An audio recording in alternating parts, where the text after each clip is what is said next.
예, 아버지를 닮았네라는 제목으로 설교하겠습니다. 여러분, 가족은 닮죠. 그렇습니다. 가족은 닮습니다. 높은 뜻 승희교회에서 제가 찬양사역자로 청빙받아서 사부 예배 찬양 인도를 하게 됐어요. 그래서 서울에서 찬양 사역을 서울에서 이제 부교육자 생활을 한다 그러니까 가족들이 다 궁금했는지, 제가 집에서는 이런 모습이 아니거든요. 집에서 그냥 가만히 조용히 있는, 그냥 뭐 얘기할 것도 없고 밥만 먹으면 되지 뭐, 집에서 그렇게 있었던 저였는데 찬양 사역을 한다니까 너무 궁금하셨나 봐요. 그래서 부모님과 제 동생 박용재 집사가 함께 동행해서 명동에 있는 높은 데 숭의교회를 찾아왔습니다. 그날 찬양 예배 리허설을 마치고 이제 잠시 쉬었다가 같이 기도하려고 모였어요. 기도하려고 모였는데 신디사이저 치는 자매님이 막 얼굴이 막 너무 놀란 표정으로 와가지고 목사님 저기 목사님하고 똑같이 생긴 사람 있어요. 그래서 제가 내 동생이야. 네? 라고 놀랬습니다. 여러분, 우리가 이렇게 가족은 우리 좀 너무 심하게 닮았죠. 가족은 닮습니다. 우리가 부모님을 선택할 수 없어요. 가족을 선택할 수가 없어요. 그죠?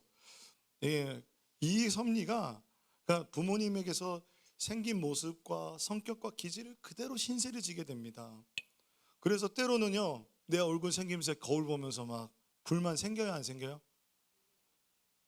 솔직하지 않으신 것 같아서 생긴다고 말씀하신 분이 솔직하신 것 같고, 때로는 성격과 식성까지도 닮는데 이런 성격은 안 닮았으면 좋겠는데, 이런 식성은 안 닮았으면 좋겠는데 라고 생각하는데, 어느 순간 보면 내가 그냥 부모님 닮아 있고 그런 모습을 보면 좋을 때도 있지만 조금 그럴 때도 있습니다.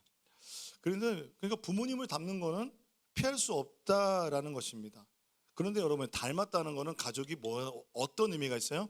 관계가 있다는 거죠. 뭔가 이 사람이 닮았다는 거는 추측해 볼 수 있어요. 형제인가? 부모, 그래서 부모 자식 간인가? 이렇게 추측해 볼 수 있죠.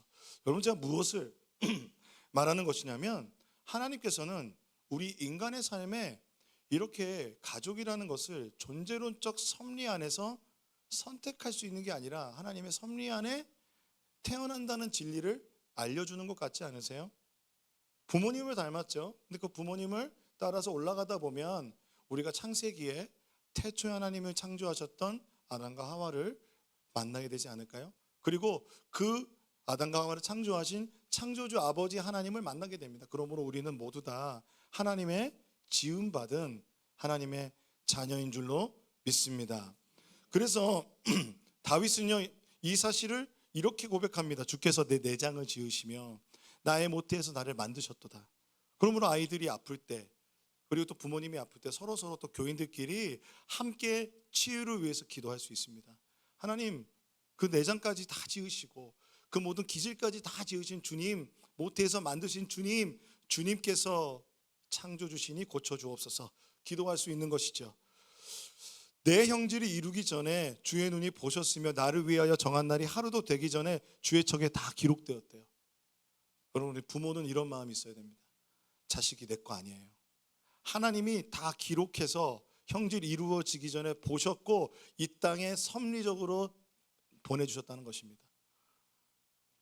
여러분, 이런 것이 혈통적 관계에서만 국한될까요? 여러분, 입양의 마음이라는 책에 러셀 무어는 러시아 출신 아이들 둘을 입양하였습니다. 입양하여서 미국식 이름을 지어줬는데 그 아이들에게 사람들이 이렇게 얘기하는 거예요. 러시아에서 입양을 했으니 러시아식으로 먹이고 입히고 러시아의 문화를 가리켜라. 여러분, 어떻게 생각하세요? 동의되시나요? 그렇게 생각하시는 분들도 계신 것 같아요. 하지만 이 부모는 어떤 결정을 했냐면 미국식 이름을 지어주고 미국의 역사와 문화를 가르치기로 결정하였습니다. 그래서 그 아이들이 부모의 문화와 삶을 닮아가도록 한 것이죠. 그래서 러셀 무어가 이것을 하나님의 입양, 우리를 입양하셨다는 그 개념 안에서 설명을 하는데요. 그러니까 어떻게 해요? 러시아 문화가 아니라 미국의 문화. 그래서 러셀 무어는 책에서 참 재밌는 얘기를 하는데요. 우리 미국의 DC 코믹스의 그 유명한 것 중에 하나가 뭐냐면 슈퍼맨이죠. 슈퍼맨 다 모르는 표정으로 저를 보시는데 다 아시잖아요. 슈퍼맨 모르면 간첩일까요? 네. 슈퍼맨은 모르는 사람 없습니다. 그런데 슈퍼맨은 어디로 떨어졌어요? 미국에 떨어져서 미국에서 자라서 미국적 사고방식을 하고 미국적 영웅이 됐잖아요. 그런데 이 슈퍼맨 레드편이라는 그 코믹스에는 슈퍼맨이 어디에서? 소비에트 연방에서 자랐어요. 옛날 구소련. 그래서 소비에트 연방의 대표가 돼가지고 이 사람의 목표는 전 세계를 사회주의 국가로 만드는 거예요. 그래서 거기 코믹스에 보면은 나중에는 미국하고 칠레만 빼고 다 사회주의 국가가 되는 그러한 내용이었습니다. 그것이 풍자하는 게 무엇일까요? 어떤 부모 밑에서 어떤 나라의 문화 아래서 자라가는가가 그 사람을 또한 형성한다는 것이죠. 혈통적인 생김새가 아닌 그것을 넘어서 보이지 않는 가치관, 세계관, 생각하는 방법, 삶을 살아가는 방법까지 닮아가게 된다는 것입니다. 그러므로 입양한 아이들도 부모를 닮습니다. 마음으로 낳아서 부모의 사랑을 받고 그 부모를 닮아갑니다. 그런 예들을 우리가 많이 볼 수 있습니다. 사도 요한은요, 하나님의 자녀됨에 대해서 감격하면서 하나님을 찬양하고 있습니다. 요한일서 3장 1절을 같이 읽어볼까요? 시작. 보라, 아버지께서 어떠한 사랑을 우리에게 베푸사 하나님의 자녀라 일컬음을 받게 하셨는가. 우리가 그러하도다. 그러므로 세상이 우리를 알지 못함은 그를 알지 못함이라.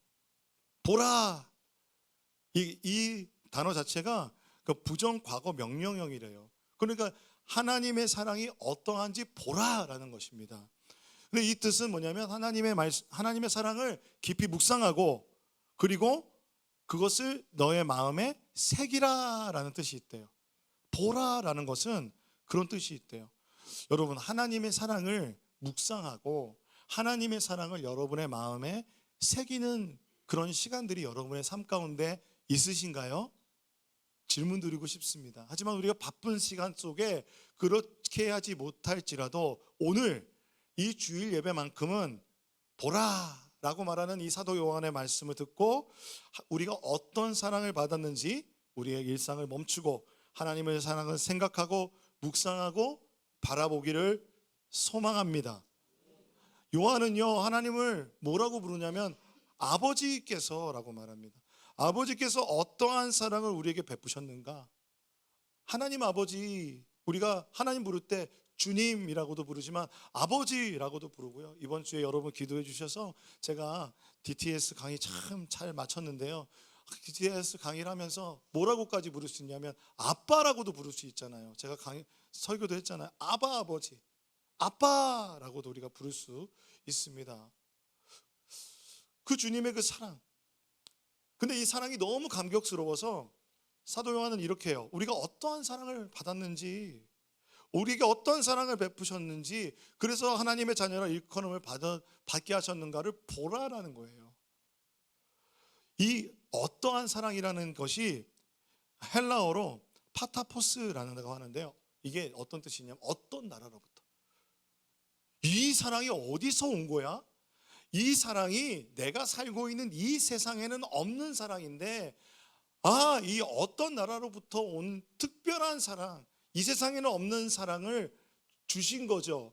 그 사랑으로, 그러니까 즉 하늘의 사랑으로, 우리가 상상할 수 없는 하늘나라의 사랑으로 우리를 사랑하셔서 자녀 삼아 주신다는 것입니다.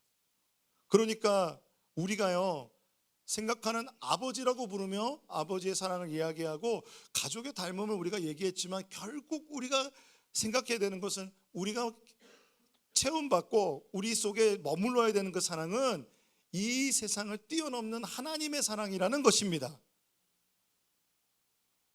하나님의 아버지의 사랑은 그러니까 육신의 부모님의 사랑을 뛰어넘는 것이죠.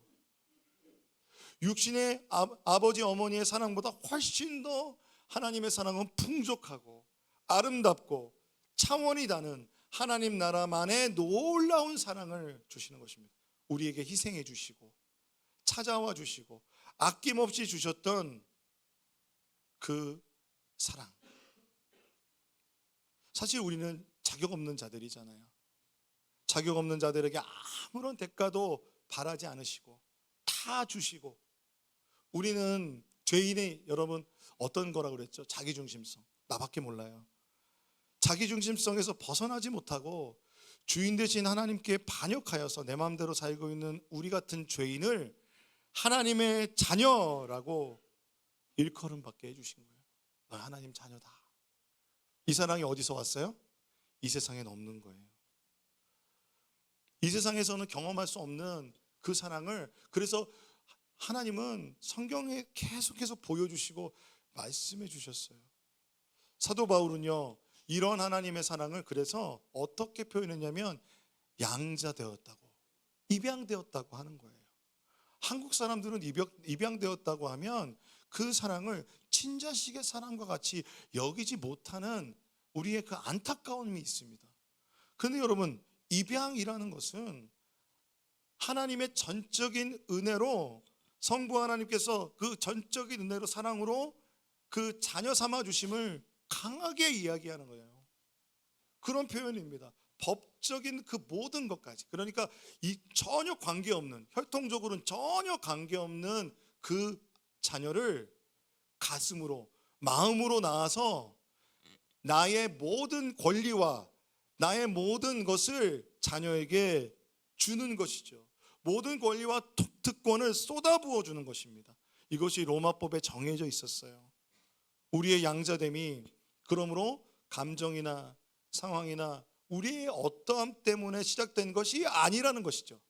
내가 사랑받을 만해서 하나님이 우리를 선택하신 것이 아니라 하나님 나라, 어떠한 사랑, 이 세상에 속하지 않은 사랑으로 우리를 사랑하셔서 하나님의 법으로 우리를 자녀라고 땅땅땅 정했습니다. 그러므로 여러분 확신하세요. 우리는 하나님의 자녀입니다. 여러분 믿으십니까? 하나님의 아들이고 하나님의 딸입니다. 이 사실은요, 놀라운 것입니다. 근데 그 동기가 무엇이라고요? 사랑이라는 것입니다. 신명기 말씀에 이스라엘을 선택하실 때도 여호와께서 너희를 기뻐하시고 너희를 택하심은 너희가 다른 민족보다 수요가 많기 때문이 아니니라. 너희가 오히려 모든 민족 중에 가장 적으니라. 8절입니다. 같이 읽어볼까요? 시작. 여호와께서 다만 너희를 사랑하심으로 말미암아 또는 너희의 조상들에게 하신 맹세를 지켜야 하심으로 말미암아 자기의 권능의 손으로 너희를 인도하여 내시되 너희를 그 종되었던 집 애굽 왕 바로의 손에서 속량하셨나니. 사랑 때문에, 약속 때문에 그들을 구원하셔서 선택하셨다는 것이에요. 하나님은 우리를 향해 그 사랑을 가지고 계십니다. 그리고 주님은 그 구약 성경부터 이 온 인류를 구원하고자 하시는 그 언약을 지키시고자 예수님을 보내셨습니다. 그러므로 우리는 그리스도의 사랑으로 입양되었습니다. 예수님은 십자가에서 우리를 그 죄로부터 건져주셔서 십자가 보혈로 온전히 씻어주시고 예수님의 신분의 옷을 입게 하셔서 반지를 끼우고 발을 신기고, 그래서 하나님의 아들로서 참 아들이신 예수 그리스도를 통하여 하나님의 가족이 되게 하셨습니다. 그래서 우리는 그 예수님을 통해서 한없는 용납하심과 한없는 사랑을 받은 것입니다. 여러분, 우린 사실은 우리의 인생에서 이러한 용납과 사랑을 받은 적이 없어요. 사실 생각해 보세요. 100% 우리 부모님의 사랑은 뭐 끊을 수 없다고 말하지만 사실 성경에는 이렇게 얘기해요. 자기 자식을, 낳은 자식이 잊어버리는 어미가 어디 있겠느냐. 아니, 근데 있다는 거예요. 그런데 그들이 혹시 잊을지라도 나는 너희를 잊지 아니하리라. 너희를 긍휼히 여기시는 여호와이니라 라고 주님 말씀하셨어요. 근데 우리의 육신의 부모님에게는 잘 보이려고, 인정받으려고 노력하잖아요. 인정받으려고 노력하잖아요. 그런 노력을 노력하면서 사실은 형제들 간에도 누구를 더 사랑하고 나는 좀 덜 사랑하는 것 같고 편애를 느끼죠. 안 느끼시나요? 그 부모님의 사랑, 부모님이 원하는 요구 조건에 맞을 때는 부모님의 부모님이 기뻐하죠. 그러니까 늘 부모님의 얼굴을 보고 얼굴 표정이 어떤지 살펴보면서 우리가 그렇게 살아왔어요. 부모님 기쁘게 해달라고, 기쁘게 하려고 막 노력하지만 어떤 때는 용납해 주는 것 같지만 어떤 때는 그렇지 못할 때가 있잖아요.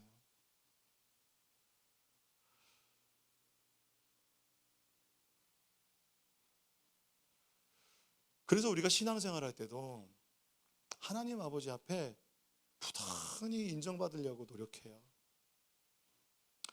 우리 높은 데 안성교 오시면 봉사를 먼저 하라고 말씀 안 드리는데 우리 좀 일찍 봉사를 시작하신 분들도 많이 계세요. 오시자마자 막 다 오시고 그러면 저의 마음에는 우리가 하나님 앞에서 예배를 드리고 하나님 앞에 우리의 그 존재, 자녀됨을 누리는 것, 그것이 여러분에게 충만하게 채워질 때까지 저는 담임 목사로서 기다리는 것이 맞다고 생각합니다.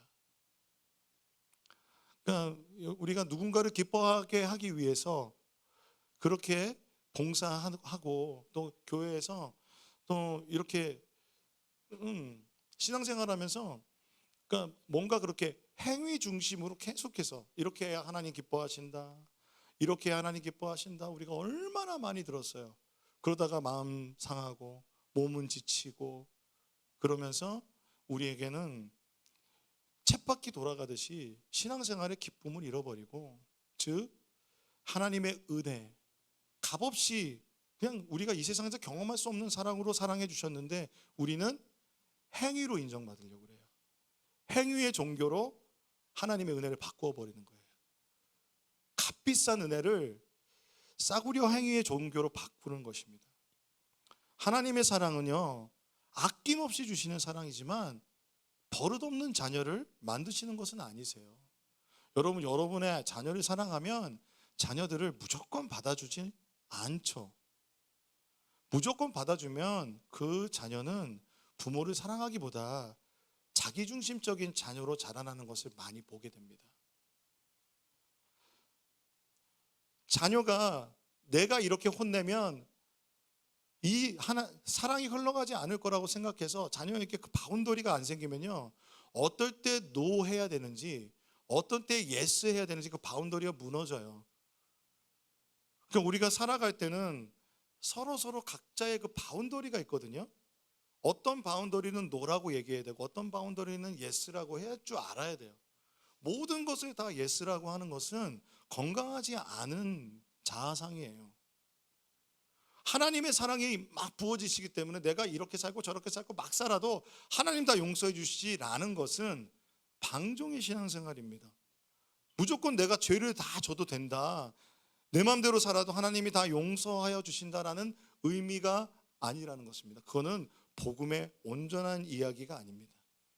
요약하자면 전자의 모습은 율법주의적인 신앙생활이고, 그리고 후자의 모습은 방종적인 신앙생활이라는 것입니다. 이 두 가지가요, 팀 켈러 목사님은 복음의 대표적인 적이라고 말해요. 그런데 생각해보면 우리의 신앙생활 생각해보면 어떤 때는 율법주의적으로 그리고 행위 중심적으로 살다가 어떤 때는 죄 가운데서 완전히 방종하는 삶, 그냥 내 마음대로 사는 것이 하나님 앞에서 하나님 나 용서해 주시겠지라는 마음으로 살아갑니다.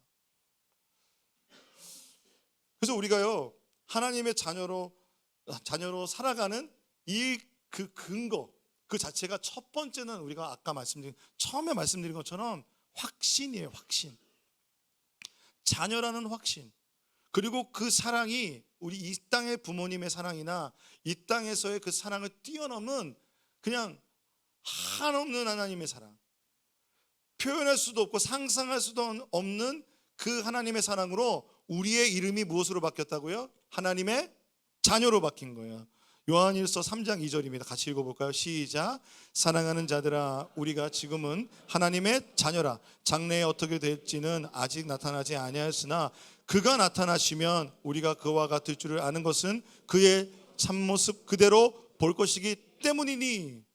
화가 나죠? 사랑하는 자들아 라고 말할 때는 사랑받은 자들아라는 거예요. 어떤 사랑을 받았냐면 아가페 사랑, 하나님 아버지의 무조건적인 사랑, 그 사랑을 받은 자들아라고 말합니다. 여러분 그 사랑을 받았습니다. 그래서 여러분은 하나님의 자녀입니다. 아멘.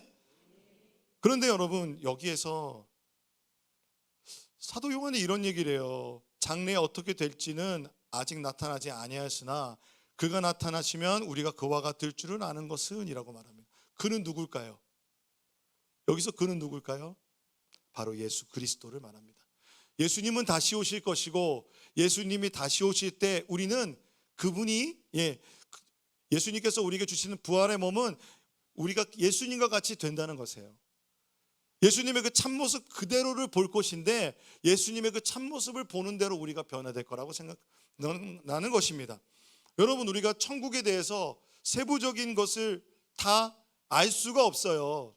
그렇기 때문에 어떤 분들은 제가 이제 공동체에서도 막 얘기해 보니까 우리가 천사처럼 될 거다.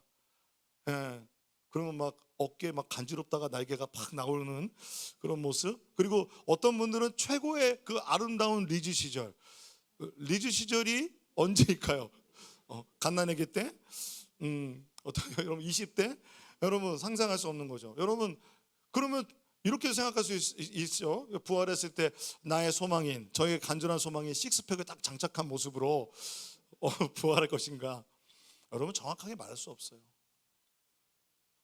이것을 성경에서 말하지 않기 때문에 다만 요한이 분명히 얘기하는 것은 예수님이 다시 오실 참모습을 보고 그 모습으로 변화될 것이라는 것입니다.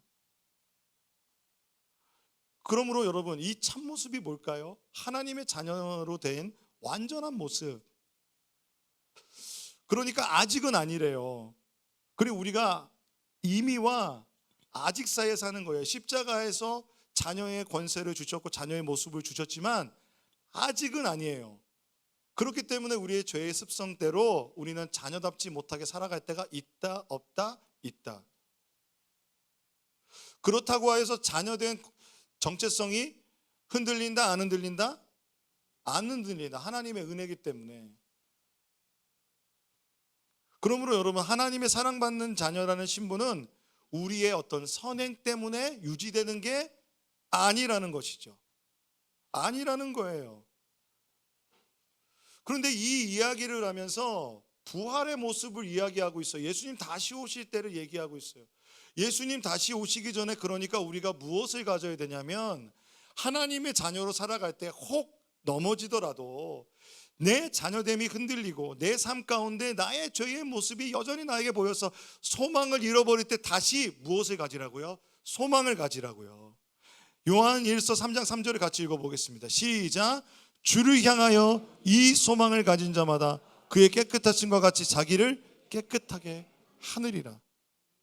이 소망이요 헬라어로 엘피스의 소망이에요. 부활의 소망.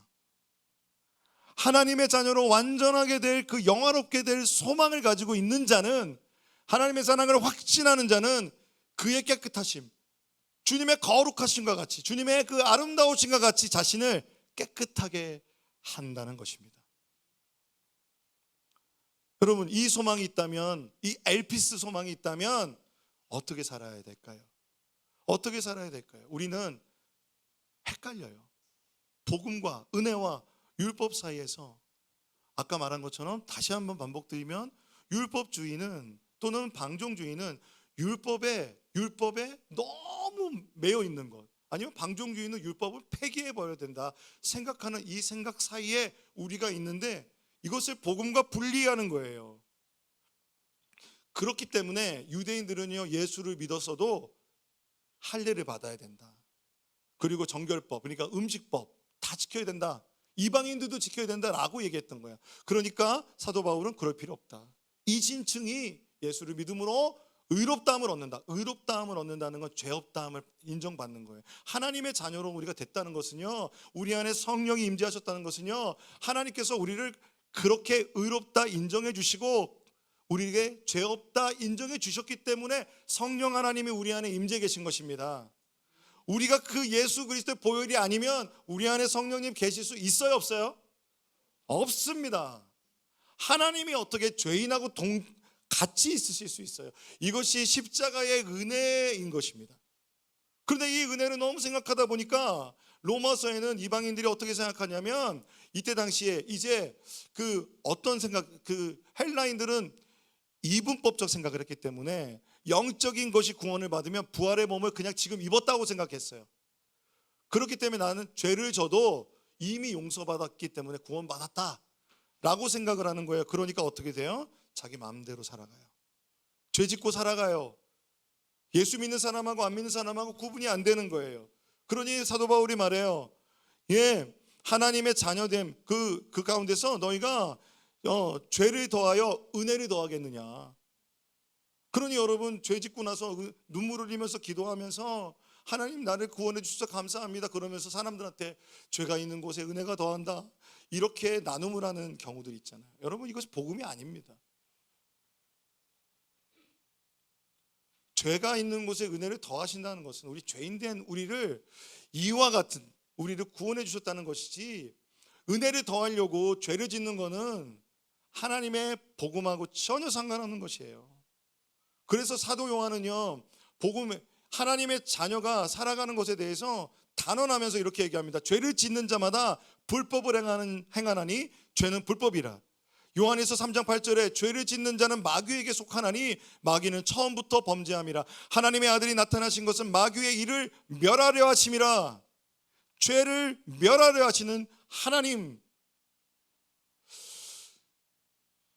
요한은요, 심지어 죄를 지면 마귀에게 속한 사람이라고까지 얘기해요. 왜 이렇게 심하게 얘기하죠? 하나님의 자녀라고 막 얘기하다가. 그만큼 믿는 자의 행실도 중요하다는 것입니다. 여러분, 여기에서 중요한 우리가 정보는 뭐냐면, 마귀는 하나님의 피조물로, 마귀가 하나님의 피조물로서 하나님께 반역한 죄를 짓고 천상에서 쫓겨난 존재라는 것을 이야기해주고 있는 거예요. 그러므로 마귀는 하나님과 동급 아니에요. 동급 아니에요. 피조물이에요.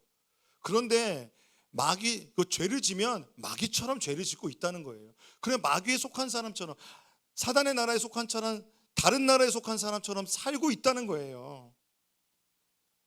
그러니까 여러분, 우리가 삶을 살아갈 때 우리의 씨름은, 에베소서 말씀에 보면 혈과 육을 상대하는 것이 아니라 통치자들과 권세들과 이 어둠의 세상 주권자들과 하늘에 있는 악의 영들을 대함이라는 것은, 우리가 삶을 살아갈 때 하나님의 자녀로 살아가는 것 자체가 영적 전쟁에 속해 있는 것을 또한 말해주는 것이기도 합니다. 쉽게 말하면 죄는 하나님의 자녀와 전혀 어울리지 않는다는 것입니다. 단언하는 것입니다. 그래서 요한에서 3장 5절에서 7절 말씀을 같이 한번 읽어볼게요. 시작. 그에게는 죄가 없느니라. 그 안에 거하는 자마다 범죄하지 아니하나니 범죄하는 자마다 그를 보지도 못하였고 그를 알지도 못하였느니라. 자녀들아, 아무도 의를 행하는 자는 그의 의로우신과 같이 의롭고. 오늘 1절부터 9절의 말씀이 이렇게 이렇게 뭐라 그러죠? 이렇게 구성이 가운데가 주제예요. 6절 7절에 그 안에 거하는 자마다, 아버지 안에 거하는 자마다 범죄하지 아니하나니 범죄하는 자마다 그를 보지도 못하였고 그를 알지도 못하였느니라. 자녀들아, 아무도 너희를 미혹하지 못하게 하라. 의를 행하는 자는 그의 의로우신과 같이 의롭고. 이거는 행위 구원을 말하는 게 아니에요. 하지만 무엇을 말하냐면, 우리가 의롭다함을 입었다면 하나님이 의로우시기 때문에 우리도 그를 닮아 의로워진다는 것이죠. 하나님의 자녀는 아버지의 의로움을 닮아가게 됩니다. 자녀들이 부모를 닮고 부모를 보고 닮아가듯이 우리를 위해서 죄를 없애시려고 하나님의 완전한 아들 예수 그리스도, 죄 없으신 예수 그리스도를, 죄 없으신 분을 십자가에서 우리의 죄값을 치르게 하셔서 우리의 죄를 용서해 주시고 속량, 죄값을 치러 주시고 그 아들의 의로움을 우리에게 주셔서 그 아들의 영, 즉 예수 성령이 우리에게 함께 하셔서 그 성령이 우리 안에 계심으로 하나님 우리를 보실 때 그 아들로 보시고 그 아들의 그 의를 보시면서 우리를 자녀로 용납해 주시는 것이에요. 그러므로 여러분, 하나님의 의를 닮아 의를 행한다는 것은 예수 그리스도 안에 있을 때 가능한 것입니다. 예수님 말씀하세요.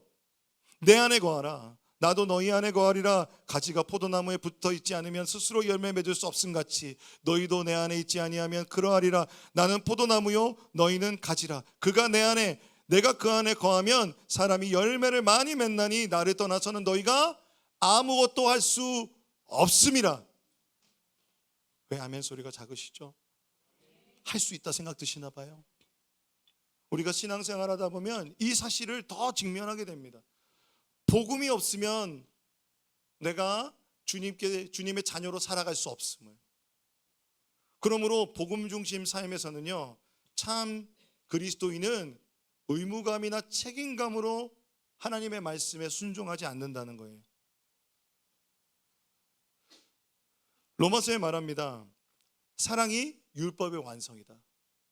율법이 뭐죠? 613가지 율법의 완성이 하나의 사랑, 그 진리 하나로 완성됐다는 거예요. 그것을 알기 때문에 하나님을 사랑함으로 하나님의 법에 순종한다는 것입니다. 그런데 율법주의나 방종주의나 다시 말씀드리면 자기중심적인 거예요. 그렇기 때문에 우리가 이렇게 말하기 쉬워요. 내가 이 규칙을 지켰다. 이 규범을 지켰다. 나는 이 규범을 어겼다. 라고 우리는 사실 우리가 나눌 때도 그런 얘기 많이 하잖아요. 묵상을 뭐 한 주도 안 빼고 했다. 그래서 내가 참 이번 주엔 잘 산 것 같다.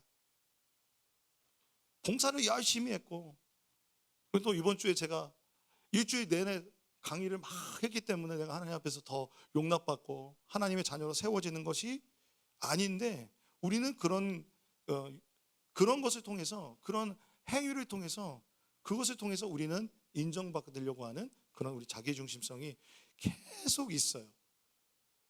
이 자기중심성에서 회복하는 것은 복음이라는 것입니다. 예수 그리스도이십니다. 그래서 같이 이것을 한번 읽어볼게요. 시작. 복음은 우리를 자기중심성에서 해방하고 우리의 관심을 외부로 향하게 한다. 우리는 하나님의 율법이 우리를 구속하는 것이 아니라 자유롭게 하는 것임을 깨닫게 된다. 그것은 자유롭게 하는 온전한 율법, 야고보서 자유롭게 하는 온전한 율법을 들여다보고 있는 자는 듣고 잊어버리는 자가 아니요 실천하는 자니 이 사람은 그 행하는 일에 복을 받으리다 이다. 우리를 예수님께로 인도하는 법이다. 여기서 헷갈려요. 그렇다면 우리의 삶의 또 행실에 대한 얘기가 나오잖아요. 그러니까 여러분, 우리의 삶의 믿음은, 야고보는 하나님의 말씀을 듣고 믿고 순종하는 것이라고 말하고 있는 거예요. 믿음을 듣고 듣는 데서 끝나는 게 아니라 우리의 삶이 변화되어야 되는데, 이것을 요한은 그게 하나님 자녀의 마땅한 일이라는 거예요. 근데 그것을 위해서 자녀됨을 확신하고 부활의 소망을 품고 엘피스를 품고 하나님의 자녀로서 살아가라는 거예요. 그러므로 여러분, 율법은요, 우리를 경건하고 거룩한 삶 속으로 살아가도록 우리를 이렇게 도전합니다. 그럴 때 율법은 우리를 복음으로, 즉 예수님께로 이끌고요, 우리가 예수님께로 가면 예수님은 우리를 자유롭게 해주셔서 우리가 율법에 순종할 수 있는 자유를 주시는 것입니다. 그러므로 복음과 율법은 분리된 것이 아닙니다. 예수님은 율법을 완성하셨고 복음과 율법은 서로 상호 보완하고 있는 관계가 되는 것입니다. 그러므로 여러분, 예수 그리스도의 복음이 우리 안에 임하면, 하나님의 자녀됨이 우리 안에 충만하게 확신이 되면 우리의 삶은 변화되어야 된다는 것입니다. 예수를 닮아가는 성화의 길 가운데 하나님을 닮아갑니다. 그러므로 요한일서 3장 9절을 같이 읽어보겠습니다. 시작. 하나님께로부터 난 자마다 죄를 짓지 아니하나니 이는 하나님의 씨가 그의 속에 거하며 그도 범죄하지 못하게 하는 것은 하나님께로부터 났습니다. 그가 누구냐면 하나님의 자녀죠. 하나님께로 난 자, 우리는 하나님께로부터 난 자입니다. 할렐루야? 할렐루야? 혹시 하나님께로부터 난 자가 아니라는 마음이 있으시다면 하나님께로부터 난 자, 하나님의 자녀에 대한 확신이 먼저 있으시게 되기를 소망합니다. 어떤 분들은 이 본문을 보고 구원받은 사람은 죄를 져도 괜찮다, 죄가 있지 않다, 죄를 짓지 않는다라는 그렇게 잘못 오해하는 경우가 있어요. 그런데 여러분, 죄가 없다는 얘기가 아니에요. 영지주의자들이 이러한 생각들을 가지고 있었어요. 당시에 그런 생각을 가지고 있었는데 사도 요한이 하는 이 이야기는 뭐냐면, 그러니까 하나님께로부터 난 자의 본질은 죄를 짓지 않는 거라는 거예요. 그러니까 완전한 죄를 짓지 않는 존재가 된다는 말이 아니라 그것을 강조하고 있는 표현이에요. 왜냐하면 요한일서의 문맥적으로 볼 때 죄에 대해서 뭐라고 말하냐면, 요한일서 1장 8절에서 10절까지 말씀 같이 읽어볼게요. 시작. 만일 우리가 죄 없다고 말하면 스스로 속이고 또 진리가 우리 속에 있지 아니할 것이요, 만일 우리가 우리 죄를 자백하면 그는 미쁘시고 의로우사 우리 죄를 사하시며 우리를 모든 불의에서 깨끗하게 하실 것이요, 만일 우리가 범죄하지 아니하였다 하면 하나님을 거짓말하는 이로 만드는 것이니 또한 그의 말씀이 우리 속에 있지 아니하리라. 즉 죄가 있다는 거죠. 우리는 자녀지만 이 땅에서 아직 죄를 짓고 살아요. 그리고 우리는 율법주의에, 때로는 방종에 왔다 갔다 하면서 우리 그 자기중심성 안에서 살아가요. 그럴 때 요한이 말하는 거예요. 보라는 거예요. 내가 어떤 사랑을 받았는지 다시 보라는 거예요. 복음을 직면하라는 거예요. 그럴 때 우리가 다시 주님 앞에 회개의 길 가운데 나가는 겁니다. 회개의 아버지 앞에 나가서 그대로 주님 앞에 고백하면 주님은 미쁘시고 의로우사 우리를 그 모든 죄에서 용서해 주시는 하나님. 그래서 믿음으로 다시 한번 하나님의 자녀로 살아갈 수 있다는 것입니다. 그러므로 여러분, 죄와 신자의 삶은 어울리지 않는 것입니다. 우리는 사실 죄를 짓잖아요. 행위로도 짓고 마음으로도 짓고 살아갑니다. 그래서 때로는 위선으로 덮으려고 하고, 때로는 행위를 통해서 하나님께 인정받으려고 노력합니다. 내가 이만큼 죄인이었기 때문에 하나님께 이만큼 봉사한다 라는 것은 듣기 너무 좋은데 사실은 그 마음의 깊은 동기는 자녀됨에서부터 나와야 되는 것입니다. 그래서요, 복음 중심 삶에서 마틴 루터가 이런 얘기를 했어요. 같이 한번 읽어볼게요. 우리 한번 읽어보겠습니다. 시작. 율법을 바르게 이해하고 완전히 깨달으면 율법이 단지 죄를 깨닫게 하고 우리를 죽이며 영원한 진노에 빠지게 하는 것뿐임을 알게 한다. 율법은 인간의 힘으로 지킬 수 있는 것이 아니라 우리 마음속에 그리스도께서 쏟아 부어주시는 성령님을 통해서 지킬 수 있다. 율법을 이행함은 그것을 기쁨과 사랑으로 행함이며 성령님께서 우리 마음에 심어주시는 것이다. 아멘? 딱 알아야 돼요. 율법은 하나님께서 율법 주실 때도 인간의 힘으로 다 지킬 수 없다는 것을 깨달아 하나님 앞에 나올 줄 알았어요. 그런데 그걸 열심히 더 지키는 거예요. 그러면서 하나님은 사라졌어요. 그게 율법주의죠. 그런데 우리가 우리 안에 보내주신 예수 그리스도, 그리고 우리에게 쏟아부어 주신 우리의 주신 성령님 통해서 기쁨과 사랑으로 성령께서 주시는 그 마음으로, 그 부어주신 마음으로 우리가 하나님의 뜻대로 정말 기쁘게 믿음의 순종의 삶, 하나님의 말씀의 순종의 삶을 살아갈 수 있다는 것입니다. 그래서 여러분, 우리에게 심겨진 게 하나님의 씨 예수 그리스도이십니다. 예수님의 십자가가 우리의 소망입니다. 예수님이 우리에게 심겨졌기 때문에 우리는 엘피스 부활을 소망합니다. 예수님이 우리에게 심겨졌기 때문에 오늘 하루 또 넘어져도 내가 주님 앞에 다시 복음으로 일어나 회개와 믿음의 삶을 살아갈 수 있는 것입니다. 이번 주 한 주가요, 사순절 주제가 패배감을 넘어서 죄를 다루기라는 것입니다. 우리는 넘어질 수 있어요. 하지만 복음의 능력은 우리가 이 죄를 그냥 방치하는 것이 아니라 성령님으로 말미암아 기쁘게 거룩을 소망하며 살아갈 수 있게 해 주시는 것입니다. 그럴 때 우리의 순종은 예수님의 순종을 닮는 순종이 되기를 소망합니다. 그런 기쁨이 여러분에게 있길 소망합니다. 우리 옆에 있는 분에게 고백하실 때 하나님의 아들이십니다. 하나님의 딸이십니다. 그리고 또 고백하실 때 하나님의 성령이 함께 계십니다.